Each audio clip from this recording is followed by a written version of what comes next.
All right. Hello, everybody. This is Chris Carter. I'm here with Micah Owens. Micah Owens is amazing baseball player, amazing college career, broke numerous records at Tulane.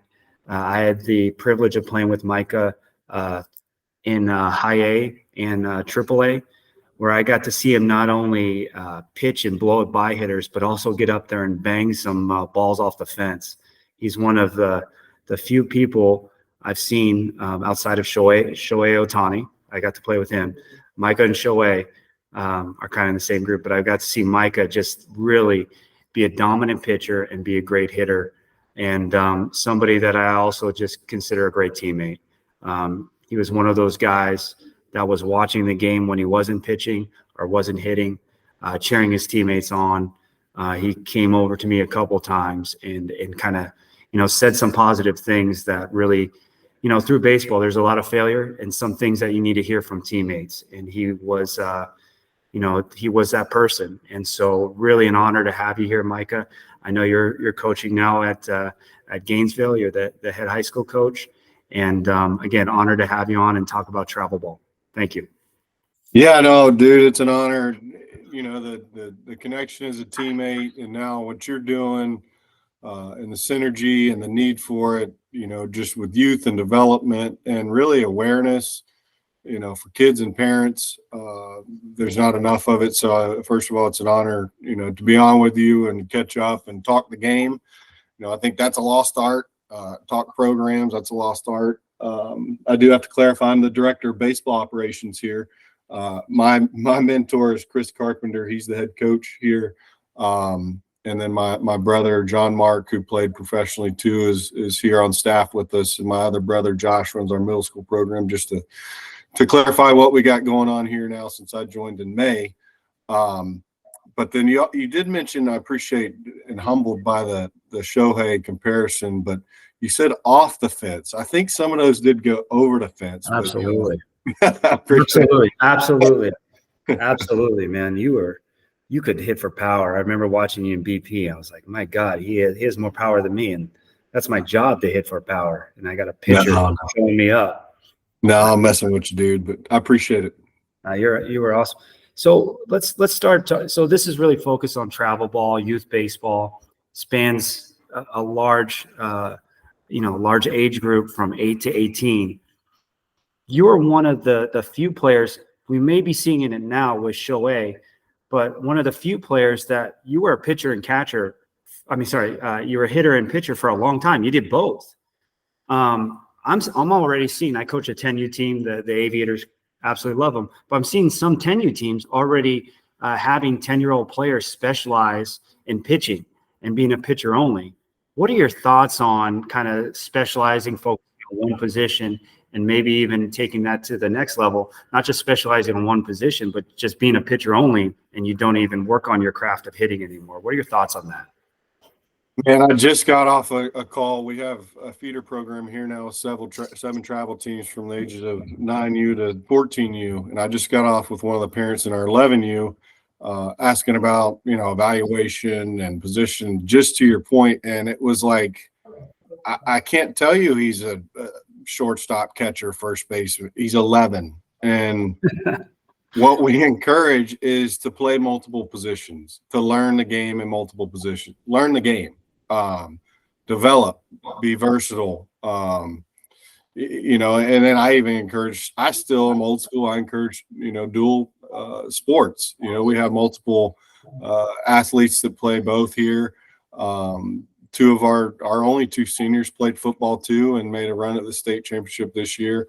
One of them is a heck of a catcher, outfielder. Another one's again catcher, outfielder, I say. Another one is a pitcher, third baseman. I mean, you're talking seniors. I encourage that. They played two sports. I encourage multiple positions, and that's at the senior level in high school. We're not even talking 10, 11-year-olds. So I always like to tell people my brother was a middle infielder in high school here at Gainesville, and then went on and signed with the Braves out of high school, and they stuck him in the outfield right when he signed. And so I tell our parents now, we're going to move them around. They need to know multiple positions. They need to be versatile, and it makes their understanding and development of the game better. Their just what we call second nature, their tendencies sharpen, and just the whole being an athlete perception, enhances. And you never know where you're going to play. I mean, at the high school level, we have a lot of talent, young talent, and we're going to have to move some guys that may not have played there before. But if we can develop the athlete as well as the young man, and they're open, first of all, they got to be open to it, and the parents got to be open to it. Little Johnny, not every little Johnny is going to play shortstop. So, that's kind of gone by the wayside on my side of things and how we do things here. So the versatility is important. I know, I love that, and it resonates with me. All the other, former major leaguers and high-level coaches from Stanford University and University of Arizona, in different words, echoes the same thing. Little Johnny comes up and joins their program. They might have a shortstop, so he has to know how to play outfield or third base or whatever that is, and he has to be open to it. And so that makes a lot of sense to me. The thing I want to connect with you, because I want to learn too, the dual sports. So you're saying play, you would like to see them play multiple sports, become a better athlete. Are there any particular sports you would like to see them play outside of baseball, or is it just any sport you think they can develop that athleticism?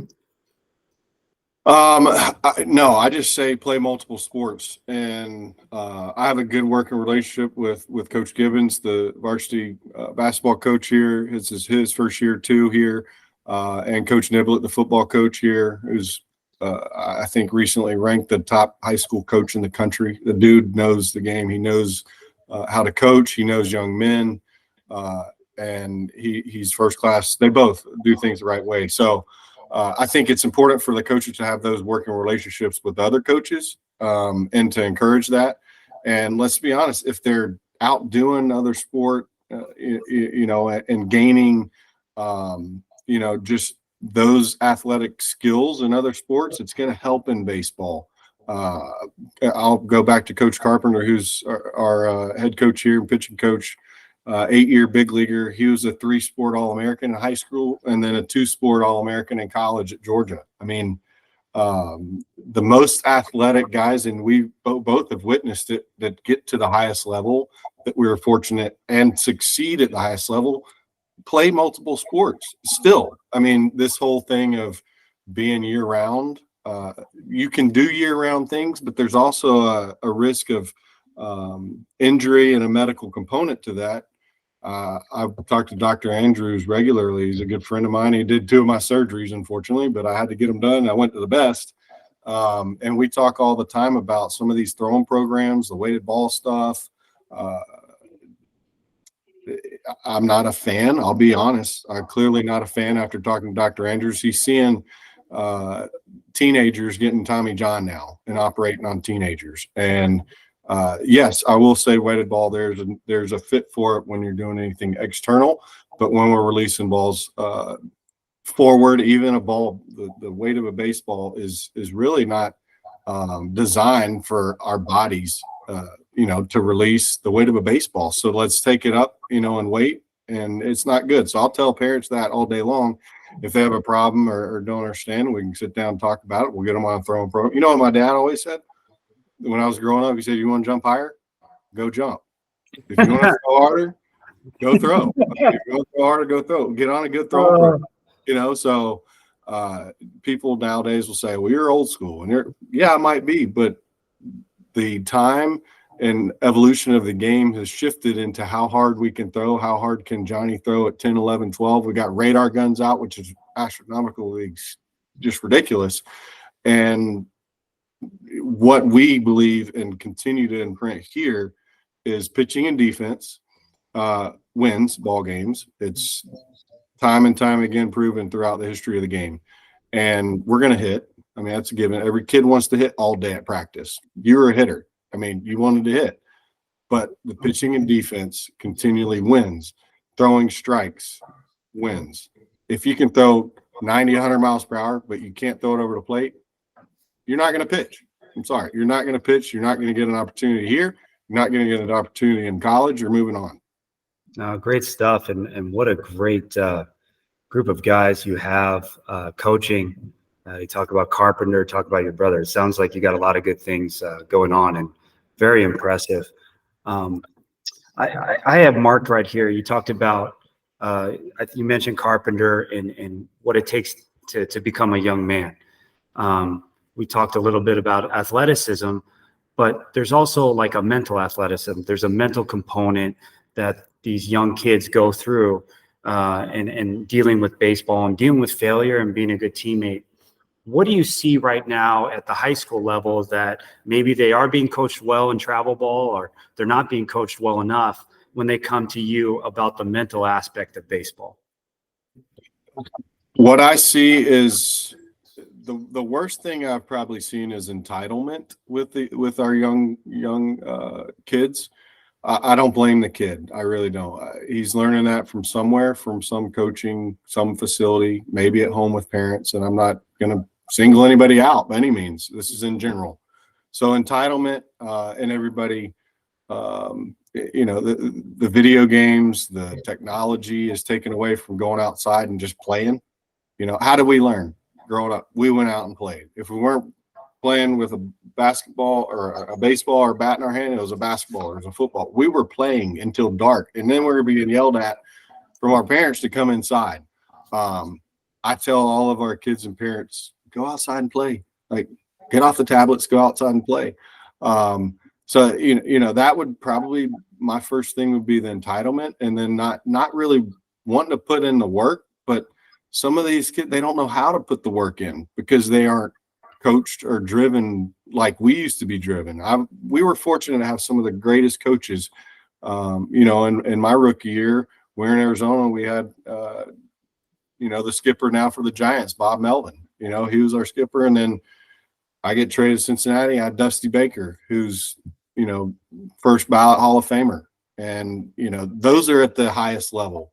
We go back down to the level, that we're at now in high school.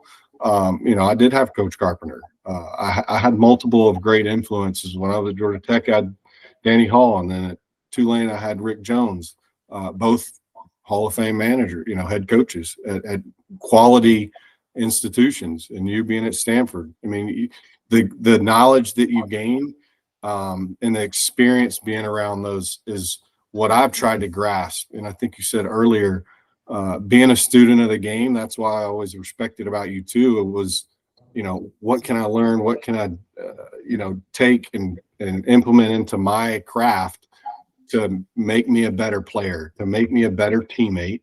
And ultimately, baseball is a team sport, but it's an individual game. It's a team sport, but individual game, because if I'm doing my part, I'm helping the team. That's not to be, egotistical or prideful, but, to hone in on our own craft individually and we come to collectively together, that's when you win.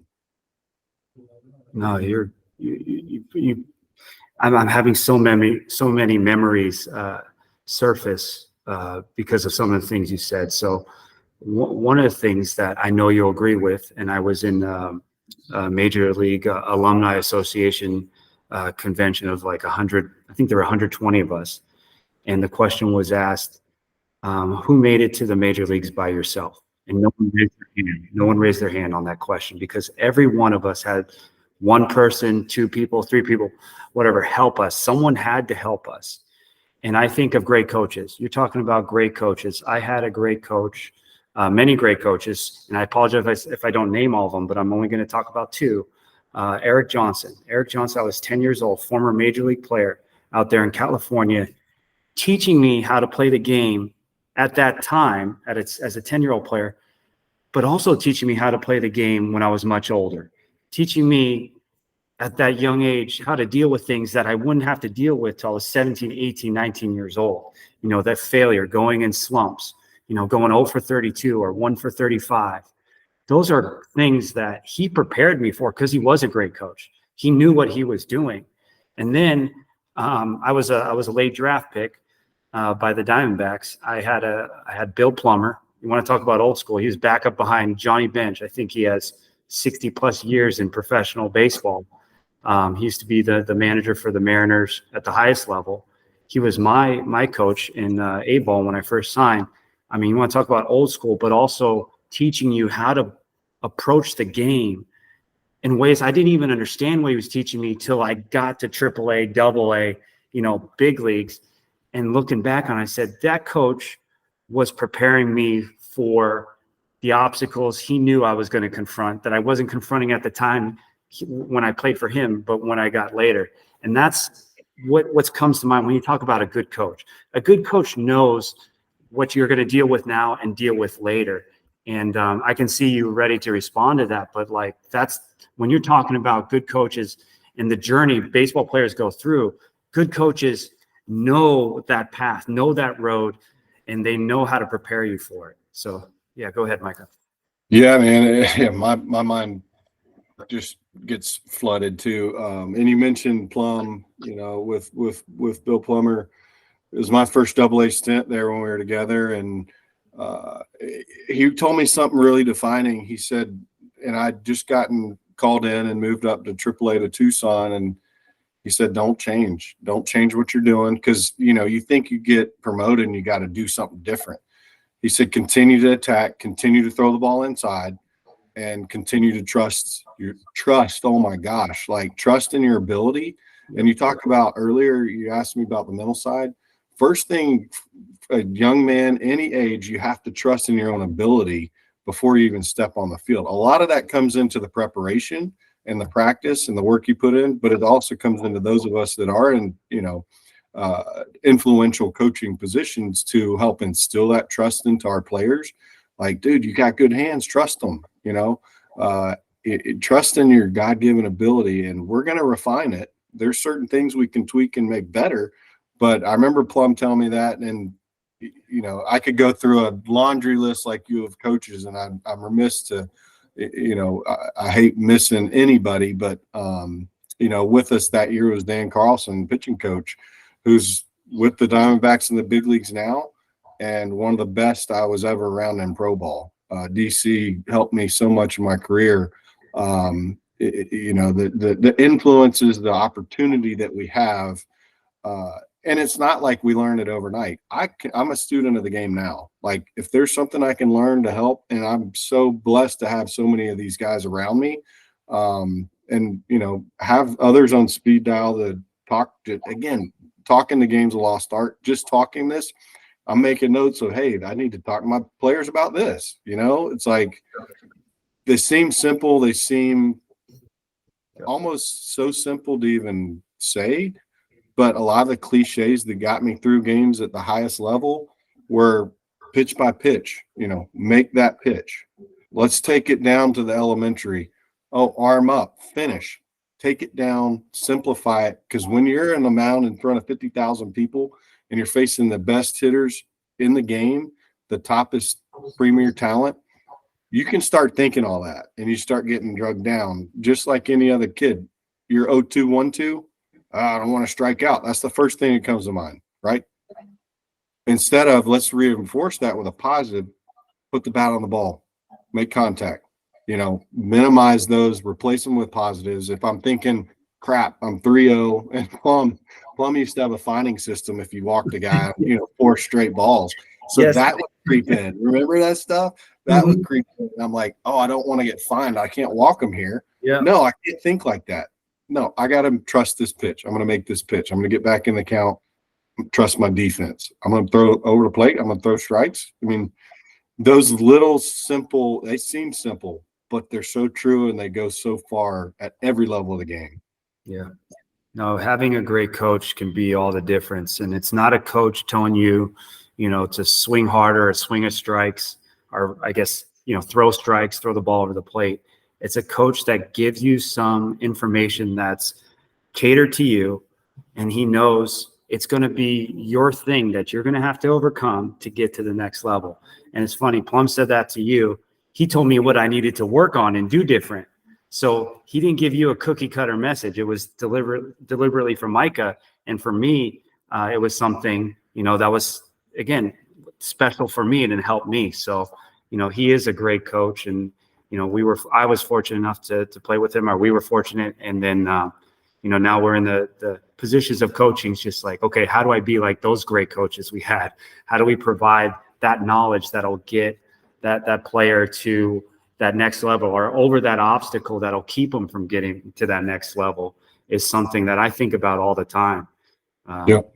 It's not easy. It really isn't. No. To me, and we'll end on this. I know we're running out of time, but how important is it for you to be a player's coach? So a coach that is identifying, with the player, understanding the player, rather than being kind of a coach that, is there doing the cookie cutter thing. And if you do agree with being a player coach, which I know you're going to, how do you become the best player's coach you can possibly be? Dude, that's again, I could probably write. You could probably say a book. We could probably write a book together on all this stuff. But for me to become a great coach, and I can only speak from learning and being around great coaches. I asked Coach Jones at Tulane. We had, I think, 8 big leaguers come off that Tulane team. One of them's Brandon Gomes, the GM of the Dodgers now. And I asked him, I said, how do you get the most out of it? And he said that you have to know your player. You get to know your player. You have to understand it's not cookie cutter. We're not all the same. We're not wired the same. You have to get to know them. You have to know how to trigger them, how to motivate them. And there's certain tactics that then within coaching, not everybody, and I'm not a yeller. I'm not a screamer. A lot of kids shut down to that. I don't believe in that. I'm a positive, I'm old school where we'll run. If we're doing things out of line, kids want structure. They want the discipline. They know what they need to do. Even as a pro player, I needed to go back to Cart, my mentor, and be, this is my throwing program before I go to spring training. This is my workout ready. We had to build that, within. And I worked with my older brother because he's a trainer on all that in the off season. So I came up with my routine, what worked with me, but I had others help me craft that. But it was catered to me. It wasn't cookie cutter, like you said. So a great coach, I think, is the definition of a great coach. He gets the most out of his players. He gets the most out of each individual player. You got to know them. You got to know how to trigger them. We call keys. There's got to be certain keys that each player has, especially heat in the battle. We can't go to the mound. We can't go to the box and say, oh, well, you need to think about this, think about that. No, they got to know in the heat of the moment what they can reiterate on their own and those keys. And I know we're wrapping up, but I do want to send a message for sure the parents. I have incredible parents. I was humbled, blessed. They just celebrated their 50th year anniversary, and which is rare these days, unfortunately. But and my mom's launched. It's the hug after the game. I mean, parents, just love on your kids. They don't need to hear it when they get back in the car. They don't need to hear what they did wrong. They don't need to hear on the way to the car. The negativity, just hug on them, tell them you love them. And if it was a rough game, get them next time. If it was, a great game, great job. Continue to hug on them, love on them, and enough of getting in the car and ripping them up, because they already know. No, perfect. Micah, again, awesome talking with you. This is Chris Carter and Micah Owens. Micah, I wish you all the best. I want to do this again, and you're awesome, man. It was a pleasure playing with you, and it's a pleasure catching up. Same, man. Yeah, let's do it again. I'm open. Other than we strap it on Monday and it's go time. So come out and see us. You're not too far away. So no, I need to see a game, and let me know when you're out here too. We got some good high school ball out here as well. So I'd like to see you guys with that coaching staff. I got to imagine you're going to have one heck of a year. Can't wait to see you guys. We're building. So we're building. All right. Thank you. Bye. Thanks, Chris. See you, bro.